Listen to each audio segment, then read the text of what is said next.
Praise the Lord.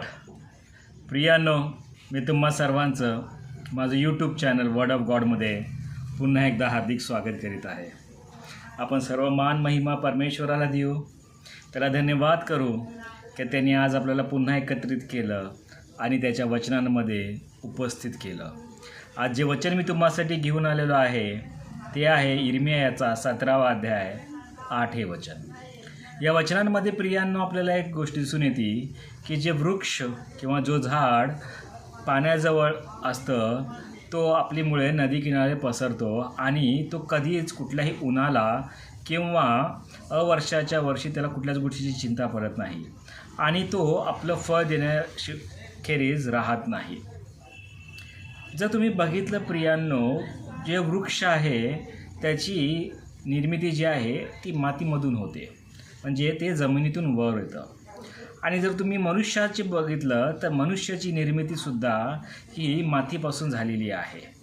परमेश्वराने मनुष्याला पण मातीतनं बनवलं आणि त्यामध्ये आपला श्वास फुंकला. ज्या पद्धतीने एक वृक्ष हे सतत पाण्याच्या जवळ असतं आणि ते नेहमी हिरवागार राहतं आणि ते कुठल्याही अरिष्टाला भीत नाही किंवा उन्हाला भीत नाही आणि अवर्षाच्या काळाला भीत नाही, त्याच पद्धतीने जो मनुष्य सतत परमेश्वराच्या वचनांमध्ये राहतो तो कुठल्याही संकटाला किंवा कुठल्याही सैतानाच्या माराला त्याला भीता कामा नाही. पण त्याला परमेश्वराच्या वचनांमध्ये अटळ राहणं, दृढ राहणं हे महत्त्वाचं असतं. आणि जेव्हा आपण परमेश्वराच्या उपस्थितीमध्ये राहतो, परमेश्वराचं कार्य करतो आणि कुठल्याही भीतीला किंवा सैतानी मारायला किंवा जगी गोष्टीला न घाबरता परमेश्वराच्या योजनेप्रमाणे चालतो, त्यावेळेला शास्त्र सांगतं की आपण फळ नक्की देतो. शीतच अर्थ आहे फळ देणं. एक दिवशी सकाळी परमेश्वर जेव्हा यरूशलेमकडे निघाला होता तेव्हा त्याला भूक लागली. तेव्हा त्याला लांबून एक अंजिराचं झाड दिसलं, जे फार ताजंतवानं होतं आणि चांगलं हिरवंगार होतं. त्याला अशी आशा वाटली की इथे मला काहीतरी खायला मिळेल, म्हणून तो त्या अंजिराच्या झाडाजवळ गेला.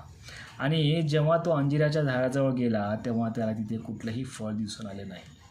आणि तेव्हा त्याने त्या अंजिराच्या झाडाला श्राप दिला की तुला इथून पुढं कोणतेही फळ न येऊ.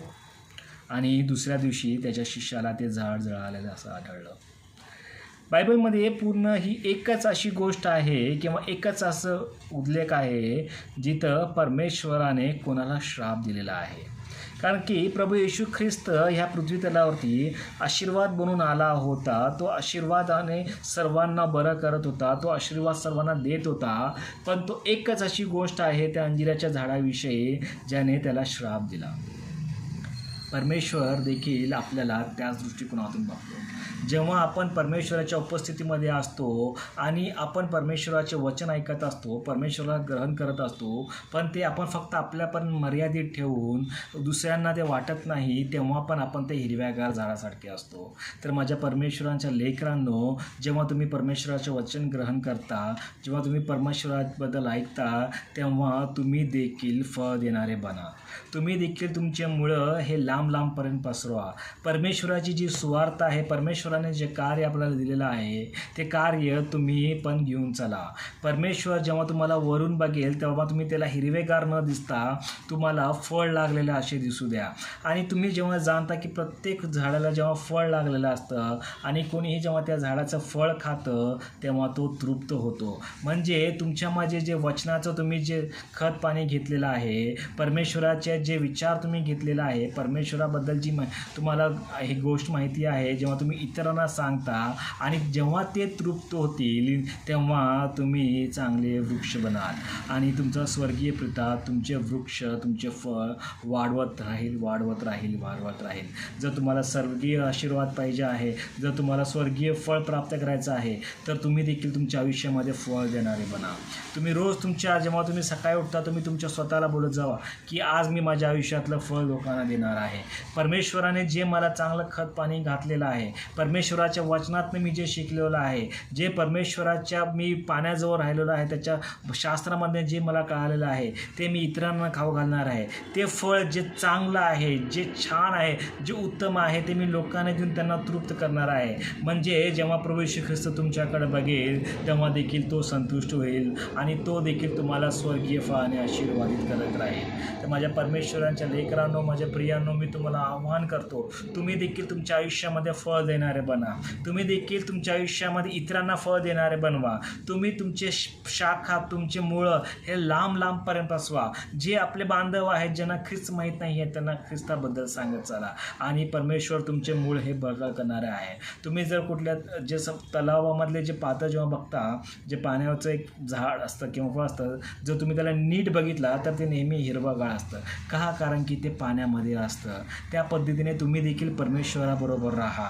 परमेश्वर तुम्हाला ताजंतवाने ठेवेल, कारण की परमेश्वराचं शास्त्र सांगतं की मी तुला नेहमी ताजंतवाने ठेवेल. परमेश्वराने तुम्हाला अभिवचन दिलेलं आहे ते लोकांपर्यंत पोहोचवा आणि त्याची कीर्तिमान जगाच्या टोकाटोकापर्यंत आपण पोहोचवू आणि आपण फळ देणारे बनवू. म्हणून तुम्ही फळ देणारा सांगा आणि तुमच्या फांद्या कधी सुकणार नाही म्हणून प्रार्थना करीत राहा. मी तुमच्यासाठी प्रार्थना करेल आणि आपण सर्वजण एकत्र म्हणूया की आम्ही आजपासनं फळ देणारे बनू. प्रभू येशू ख्रिस्त जेव्हा आमच्याकडे बघेल तेव्हा तो संतुष्ट होईल आणि त्याला निराशा कधी मिळणार नाही. मी माझ्या आयुष्यातलं उत्तम फळ मी इतरांना खायला देईल.